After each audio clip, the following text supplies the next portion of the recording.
আসসালামু আলাইকুম বন্ধুরা, আজকে আপনাদের সাথে শেয়ার করব নতুন একটি ভিডিও। দেখুন, লাউ দ্বারা আমি সুন্দর একটি রেসিপি তৈরি করেছি।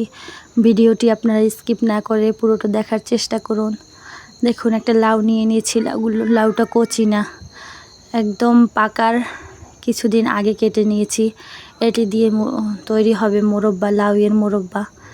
দেখুন, এর জন্য লাউটি ধুয়ে আমি কেটে নিচ্ছি, সুন্দরভাবে কেটে নিচ্ছি। সবুজ আবরণগুলোকে সুন্দরভাবে ফেলে দিচ্ছি, একটুও সবুজ থাকবে না।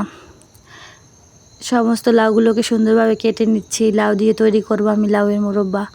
সবগুলো লাউ কাটা হয়ে গেলে আমি ধুয়ে পরিষ্কার করে একটি কাঁটা চামচ দ্বারা সুন্দরভাবে ছিদ্র করে নিচ্ছি। সমস্ত লাউগুলোকে ভালোভাবে ছিদ্র করে নিতে হবে। যা ছিদ্র করে নেওয়ার কারণ হচ্ছে লাউয়ের ভিতরে দুধ, চিনি, মিষ্টি যেন ভালোভাবে ঢুকে যায়, এর জন্য। দেখুন, দুইভাবে ছিদ্র করা যায়, আমি দুভাবেই ছিদ্র করা দেখিয়ে দিয়েছি। সমস্ত লাউগুলোকে আমি এভাবে ছিদ্র করে নিয়েছি। এখন আমি বটির দ্বারা কেটে নেব। দেখুন, আপনারা আপনাদের পছন্দ অনুসারে কেটে নিতে পারেন। দেখুন, তাও আমি দেখিয়ে দিয়েছি, এইভাবে কেটে নিয়েছি আমি মোরব্বা তৈরি করার জন্য। লাউগুলো এভাবে কেটে নিলে গলেও যাবে না, সেজন্য ওইদিকে আমি বসিয়ে দিয়েছি চুলোতে পানি পরিমাণ মতো। লাউগুলোকে একটু সিদ্ধ করে নিতে হবে, যাতে লাউয়ের ঘ্রাণটা না আসে, ঘ্রাণটা চলে যায়।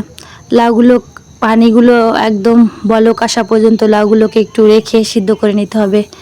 এইদিকে আমি প্রস্তুত করে নিয়েছি 2.5 লিটার লিকুইড গরুর দুধ। জাল করে নেওয়ার জন্য এলাচ, দারচিনি, তেজপাতা দিয়ে প্রস্তুত করে রেখেছি। এই কিছুক্ষণ পর দেখুন, আমার লাউয়ের পানি এবং লাউতে বলক চলে এসেছে। এখন আমি উঠিয়ে নিব। একটি ঝাঁপি বসিয়ে দিয়েছি, তাতে ছেঁকে নেব। দেখুন, ঢেলে দিচ্ছি। ঢেলে আমি কিছু সময় জুড়িয়ে নিব। জুড়িয়ে পরে পানিগুলোকে চিপে চিপে ফেলে দিব, যাতে একটুও পানি না থাকে লাউয়ের ভিতরে। এরপর আমি চুলোতে বসিয়ে দিয়েছি সেই প্রস্তুত করা রেখে দেওয়া দুধের পাতিলটি। দেখুন, ভালোভাবে নাড়াচাড়া করে নিচ্ছি। দুধ আমি ভালোভাবে জাল করে নিব, বলক আসবে ভালোভাবে। এরপর দিয়ে দিচ্ছি পরিমাণ মতো লবণ এবং পরিমাণ মতো চিনি। আমি এখানে 1/2 কেজিরও বেশি চিনি দিয়ে দিয়েছি। আপনারা আপনাদের পরিমাণ মতো দিতে পারবেন মিষ্টিটা। এখানে আমি গুঁড়ো অ্যাড করব, তাই চিনি দিয়ে দিয়েছি। ভালোভাবে জাল করে নেওয়ার পর দেখুন, এর ভিতরে আমি লাউগুলোকে ঢেলে দিচ্ছি। দিয়ে অল্পভাবে নাড়া দিয়ে নিচ্ছি। এরপর এর ভিতরে দিয়ে দিচ্ছি আমি মিঠা বা গুড়, যে যেই নামে জানেন। দেখুন, এরপর দিয়ে দিচ্ছি এর ভিতরে নারিকেল কুড়িয়ে নিয়েছিলাম, সেগুলোকে ছিটিয়ে ছিটিয়ে দিয়ে দিচ্ছি।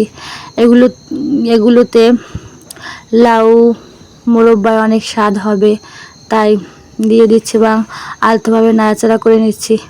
এখন কিছু সাকর খোড়া বা পাতা নিয়ে নিচ্ছি ছেঁকে, তা ধুয়ে পরিষ্কার করে সেঁকে নিয়েছি চুলোতে, এজন্য যে পাতার ঘ্রাণটা খুব সুন্দর হবে। এই পাতা খাবারের ঘ্রাণ খুব সুন্দর করে।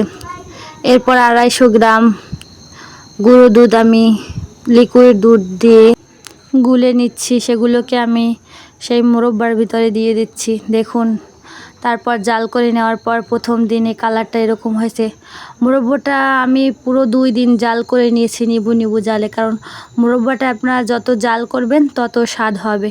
দেখুন, দ্বিতীয় দিন জাল করার পর মাশাআল্লাহ কালারটা বা রঙটা কত সুন্দর, দারুণ, খুব সুস্বাদু এবং মনে হচ্ছে। আর সত্যি এই খাবারটা অনেক সুস্বাদু। আর এভাবে বানিয়ে আপনারা দেখতে পারেন। আর আমার ভিডিওটি কীরকম হয়েছে তা কমেন্ট করে জানিয়ে যাবেন, এবং আমার চ্যানেলটিতে লাইক এবং সাবস্ক্রাইব করতে ভুলবেন না।